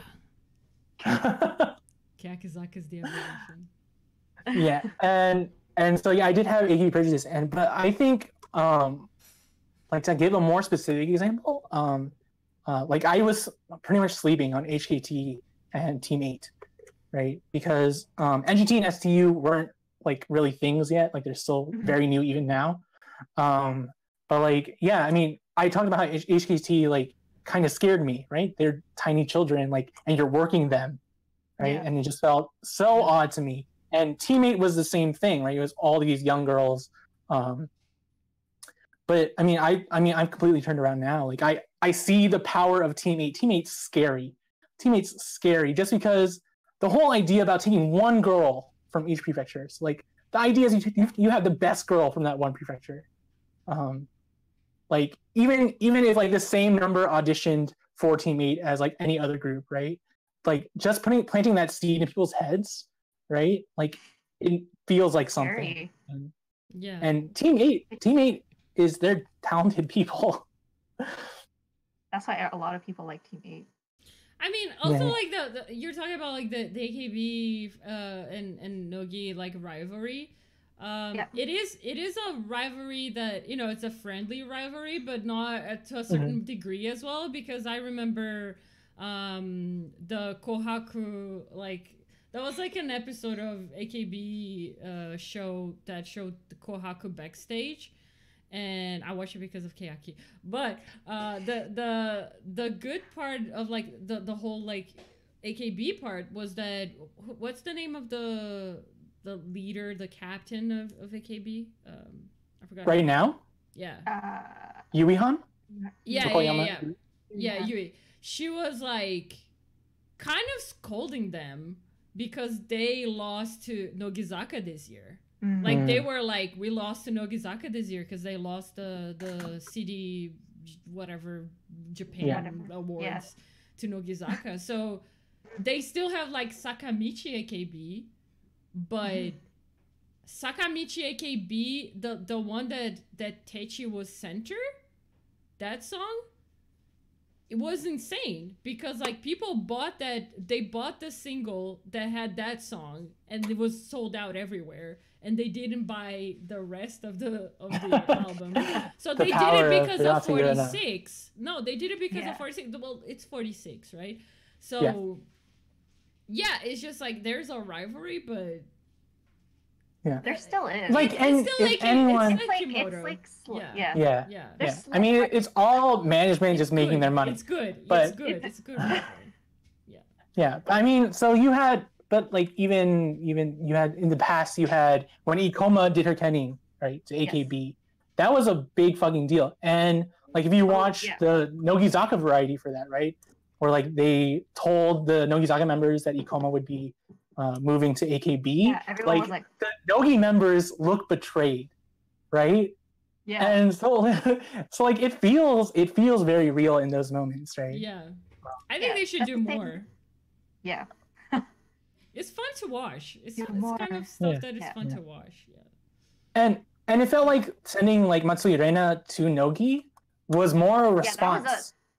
It was a response to like the outcry rather than like a pre-planned thing. That's what it felt like. Yeah. But it was weird that they put her. I don't know. It was just weird that they put Rena and Nogi. I wasn't expecting that. It worked. It worked though. Rena was great in Nogizaka. But I didn't expect it. Like I knew she liked Nogi, but that's the cool stuff, man. Like when you don't expect and you get this kind of shit, and it's like, well, this graduation, this Zoomin graduation is of course like unexpected and, you know, sad and whatever. Well, maybe a little bit expected, but like super sad, and we're all super sad about it. But like in the history of Keyakizaka, it's just gonna be such a big thing. There's the big event, and you know, it's probably gonna change the team, like this change the group dynamics, and we're gonna see like a new Keyakizaka like next year, and that's that kind of stuff, like, and a new Zoomin as well, like we're gonna see a new side of Zoomin, and that kind of stuff like is kind of cool. Like I like those kind of changes, as you know, as an idol fan. But yeah, it's just sad. I don't want to talk about it. Graduations suck. yeah. I think one more thing. Graduations in general suck. Yeah, it's just bad, man.